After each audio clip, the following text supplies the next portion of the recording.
Клиентът купува от нас, но след това не купува отново. Защо? Вариантите според мен са, че или не е доволен, или просто ние не сме си проиграли правилно това партньорство и не сме го накарали да купи още. Имаме много версии на въпросът защо не купува. Пак ще ви задам този въпрос и ви моля просто да изкрещявате някакви отговори, аз ще ги запомням. Няма достатъчно мотивация. Супер. Друго? По-добра сделка е намерил, по-добра оферта, благодаря ви. Не разбира продукта. Не е останал доволен. Добре, супер. Всъщност, преди малко Жоро много готино реферира към моделът на BJ Fogg. Аз искам да ви представя този модел по един малко по-различен начин. Два елемента.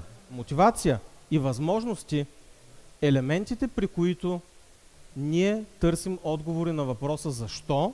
Когато мотивацията е по-малко, ние трябва да увеличим възможностите. Възможностите са ето тази верига, която предполагам всички ще се зарадваме на нея. На колкото повече места ние скъсаме веригата, толкова повече мотивация ще генерираме.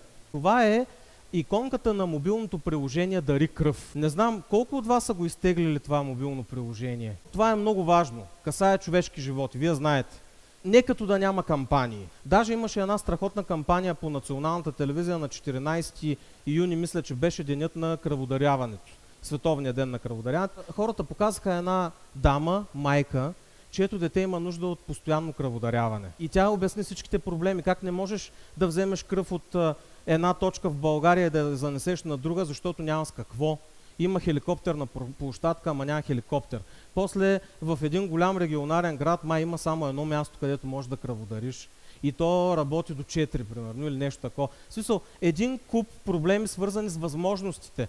По-скоро с невъзможностите. Тебе тая история те бръква в сърчицето, в душичката, защото ти се поставяш на нейно място, което е много важно да се случи, за да може човек да има мотивацията да остави нещата и да отиде и да дари кръв. Същото нещо има за цел и това приложение. Аз като го инсталирах, защото го инсталирах в един момент, ми се отвориха едни 10 полета задължителни, 7, 8, 9, 10 полета задължителни. И аз викам, сега кръв ли ще дарявам, данни ли ще дарявам. Влизам вътре и виждаме този екран. Пише спешно за операция на счупената зобедрена става в София. После гледам Пловдив, после гледам сега във Варна няма. Обаче си викам, добре, аз ще даря кръв. Ще отида и ще даря кръв и отварям картата на центровете и гледам, че във Варна има цял един. Не само, че не сме счупили веригата на възможностите, ами даже сме се оковали още повече. И в крайна сметка резултатите за жалост са красноречиви. От 2020 до 2023 за 3 години това приложение има 720 успешни акции. Норма 50 човека да дарят кръв на 1000, в България е 25 човека на 1000. Това касае човешки животи. Искам заедно да помислим какво можем да направим. Сега ще ви помоля да ми отговаряте. Хората, които могат да дарят кръв, коя е най-масовата медия, чрез която да ги информираме? Телевизия, добре. Социални мрежи? Да. СМС. Точно така. Дайте да ви стисна ръката. Браво! Аплодисменти за господинът. Благодаря ви. Как се казвате? Пламен, благодаря ви. Точно така, СМС. Нали, тук разбрахме възможностите къде са. Тоест, къде е най-способен човек да се информира. Първата половина от на доктор Фок модела го оправихме. Дайте да видим втора. Защо го правим? Защо човек ще си остави ежедневието, ще си преориентира плановете, ще си ги преустрои така, че да отиде и да дари кръв. Защото то се изисква все пак и подготовка. Знаете тези, които са даряли. Защо? Защо? Каква е основната идея? Да? Да спаси живот. Благодаря ви страхотно от първия път. Как се казвате? Румяна, много ми е приятно. Благодаря, аплодисменти за Румяна. За да спасим живот. Запомнете го, моля ви. СМС, да спасим живот. Нали? Представете си следното нещо. По СМС вие получавате следното. Днес спаси живот на човек от София. Благодарим ти, че на 14 ноември дари кръв. Как ви се струва? Силно.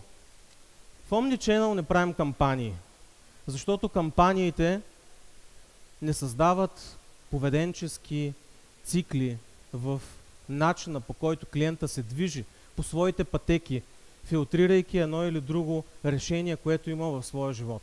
Ние работиме по инициативи. Инициативите са нещо, което може да бъде гъвкаво, защото една инициатива може да се модулира според поведението на човекът, според поведението на клиента. Освен това, кампанията е от до, обаче след това пак има нужда от даряване на кръв. Затова тя не ни върши работа в дългосрочен план. А ако ние не мислим дългосрочно и не използваме тези методики, ние не можем да постигнем тази устойчивост, в която клиента купува отново и отново и отново и отново. И какво се случва, когато вие дарите кръв? Някой може да ми каже, дарявате кръв, какво ви дават? Да, шоколадче. Моето куче, казах ви, Мира се казва. То е едно такова мъничко, беличко. Какво направих с него? Взимам храна и му казвам, седни. И то вижда храната. Аз се слагам тук, за да може да се научи да ме гледа в очите. Слагам и му хвърлям храната, нали така? И знаете ли какво почна да прави кучето? Почна да сяда навсякъде, където ме види.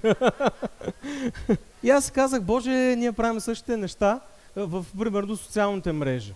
Стани ни последовател, лайкни ни статуса и ще спечелиш награда. Хората не отиват там и много пъти е доказано, и колеги са го доказвали от Европа и САЩ, как човек отива даже след 7 дена, като го питаш кой е бранда, защото това се нарича бранд recall lift и е много важна метрика.